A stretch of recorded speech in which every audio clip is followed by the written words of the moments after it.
Baik, bismillahirrahmanirrahim. Assalamualaikum warahmatullahi wabarakatuh. Kita lanjutkan perkuliahan kita. Topik perkuliahan pada hari ini adalah manajemen sumber daya manusia berbasis kompetensi dan profesional. Materi ini saya dapatkan dari internet dengan sumbernya adalah sebagai berikut.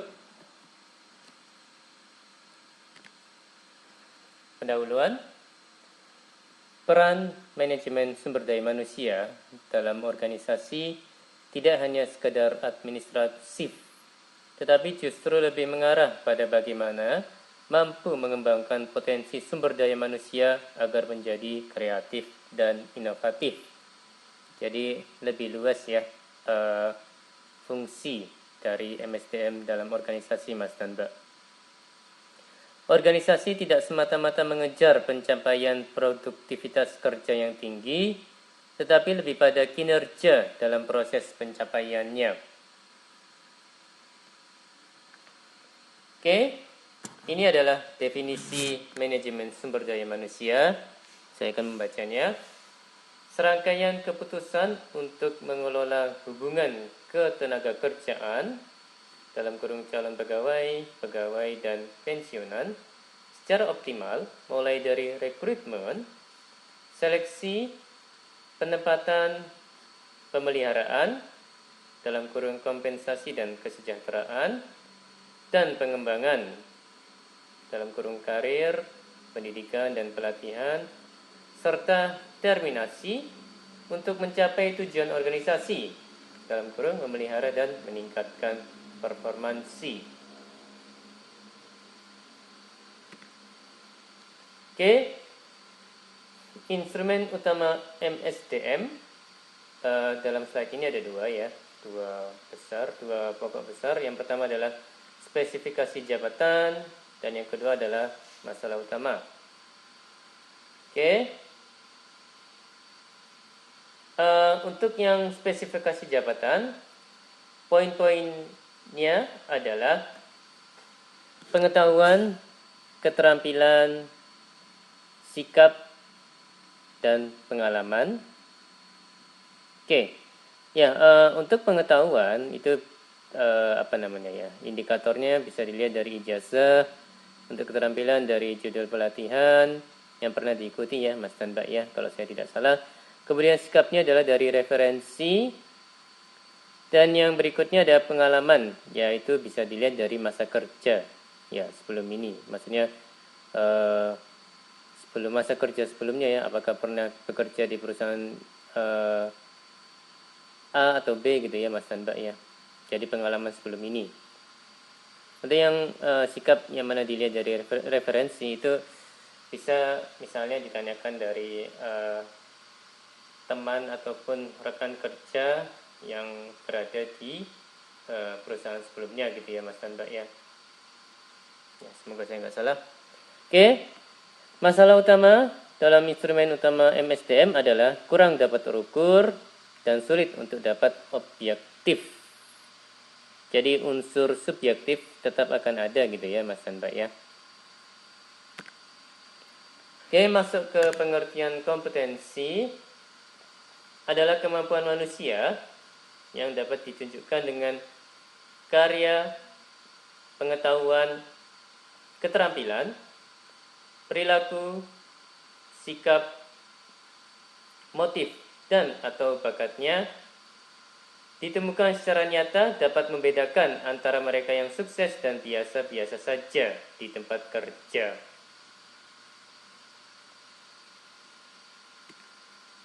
Oke. Ya, ini definisi kompetensi menurut Spencer di tahun 1993 halaman 9. Karakteristik dasar manusia yang dari pengalaman nyata, nampak dari perilaku, ditemukan mempengaruhi atau dapat dipergunakan untuk memperkirakan tingkat performasi di tempat kerja atau kemampuan mengatasi persoalan pada suatu situasi tertentu. McClellan mengatakan kompetensi bisa dianalogikan seperti gunung es, di mana keterampilan dan pengetahuan membentuk puncaknya di atas air. Bagian yang ada di bawah permukaan air tidak terlihat dengan mata telanjang, namun menjadi fondasi dan memiliki pengaruh terhadap bentuk dari bagian yang berada di atas air.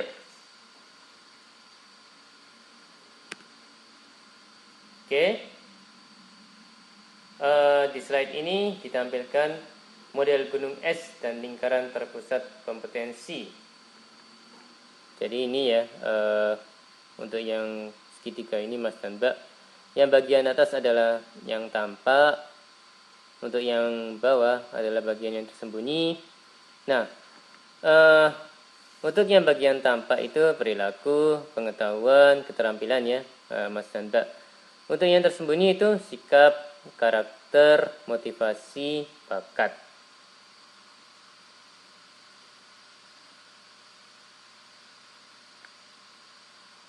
Ya, tadi sebelum ini membahas terkait dengan komponen kompetensi.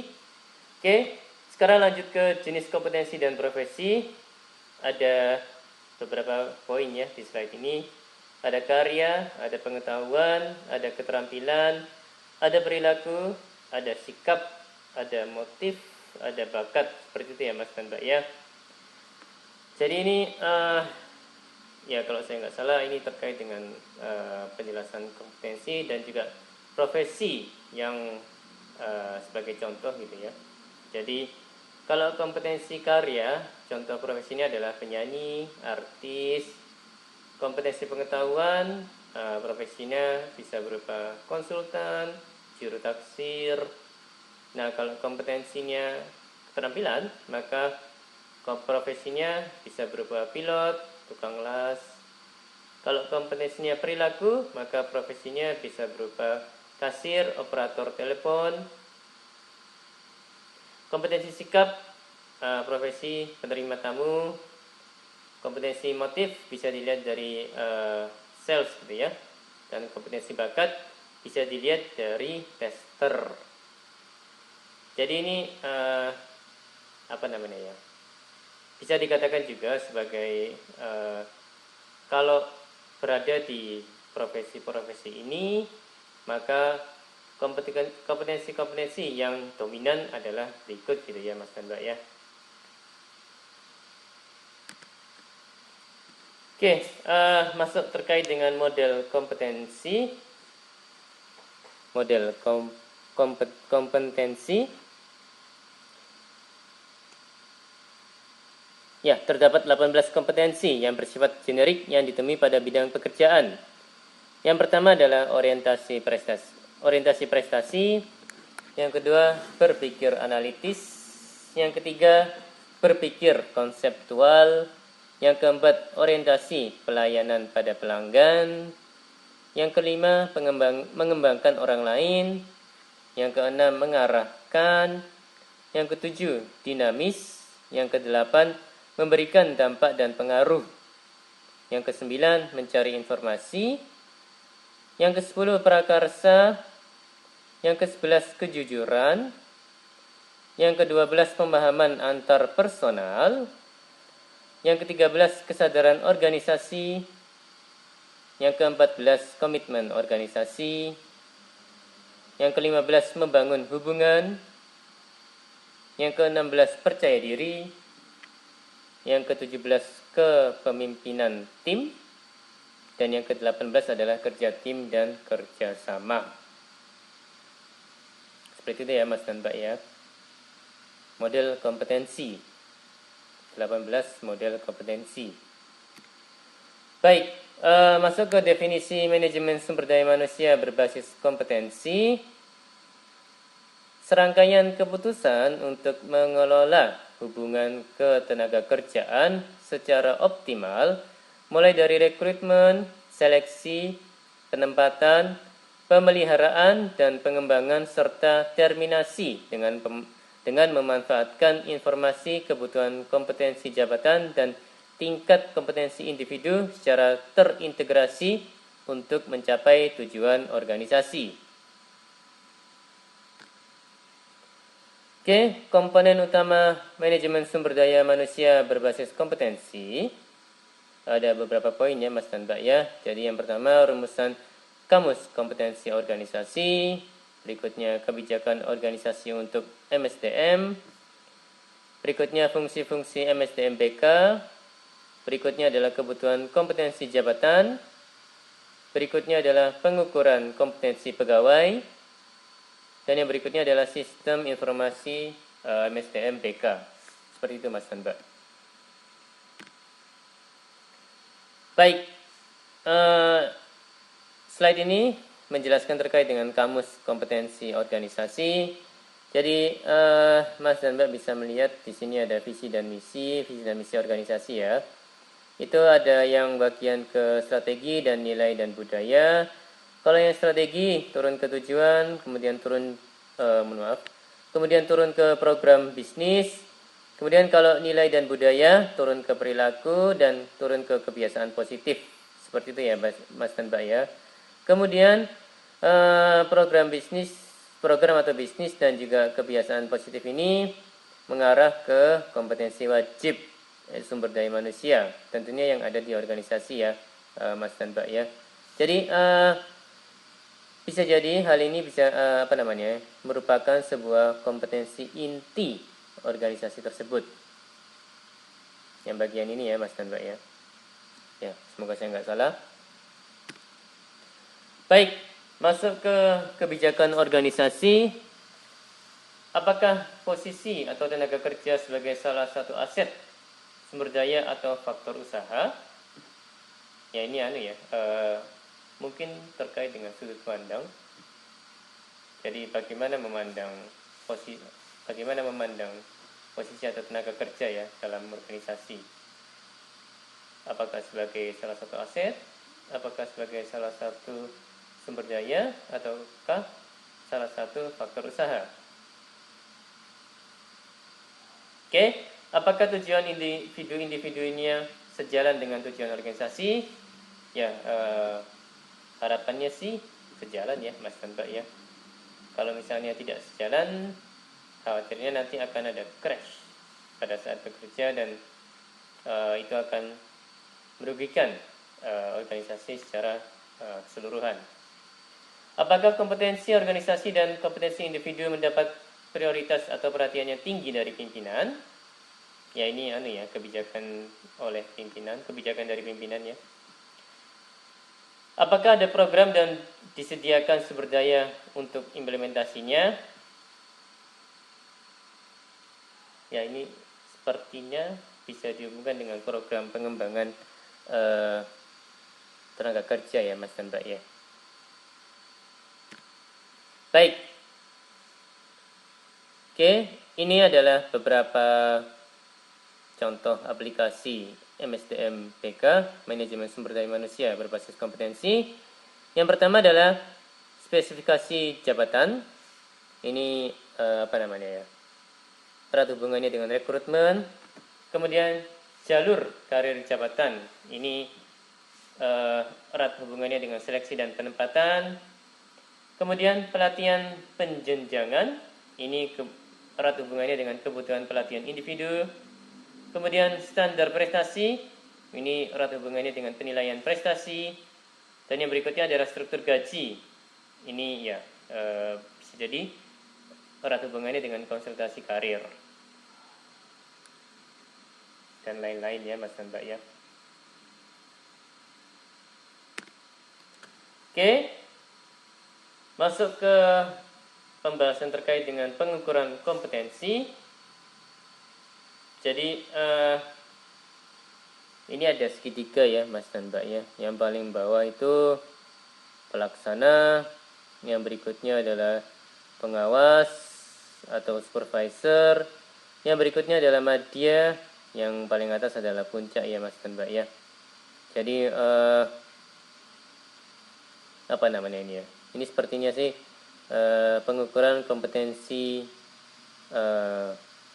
tenaga kerja yang ada di bagian pelaksana dan juga tenaga kerja yang ada di pengawas atau supervisor kalau di posisi ini. Kalau di posisi ini berarti pengukuran kompetensi tenaga kerja yang ada di level madya gitu ya. Kalau yang ini pengukuran kompetensi dari tenaga kerja yang ada di level puncak, seperti itu ya Mas dan Mbak ya. Dan ini ada beberapa poin dalam hal mengukur kompetensi.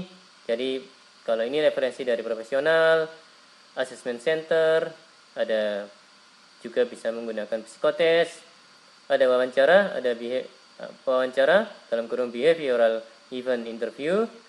Kemudian ini penilaian 360 derajat.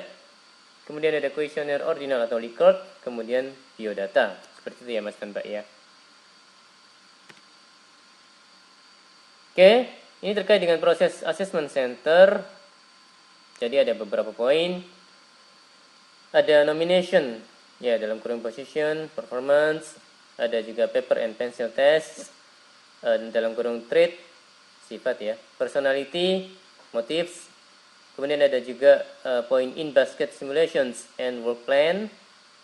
Ada juga poin role play and leaderless group discussion.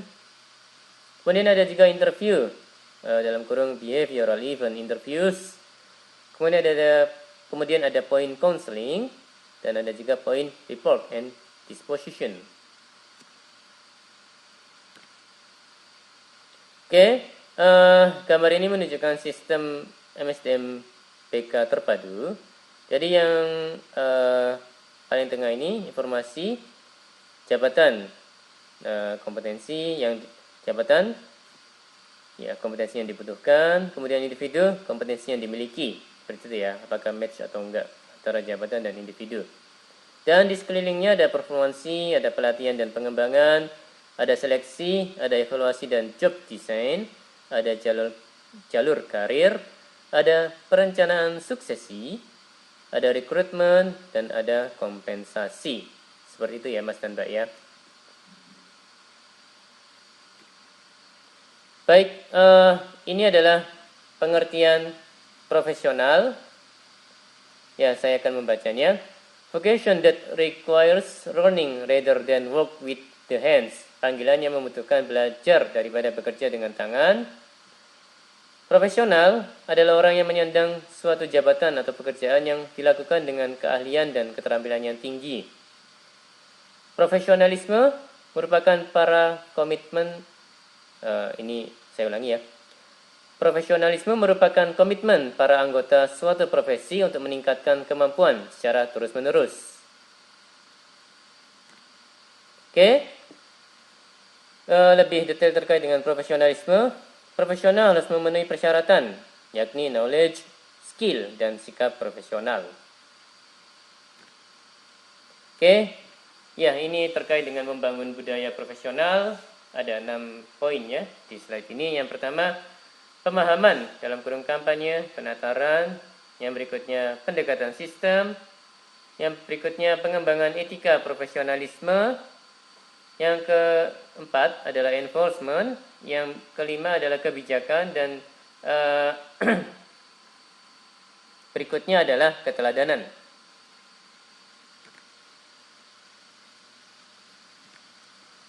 Baik, demikian perkuliahan untuk kali ini. Mohon maaf kalau ada kata-kata yang salah. Terima kasih atas perhatiannya. Wassalamualaikum warahmatullahi wabarakatuh.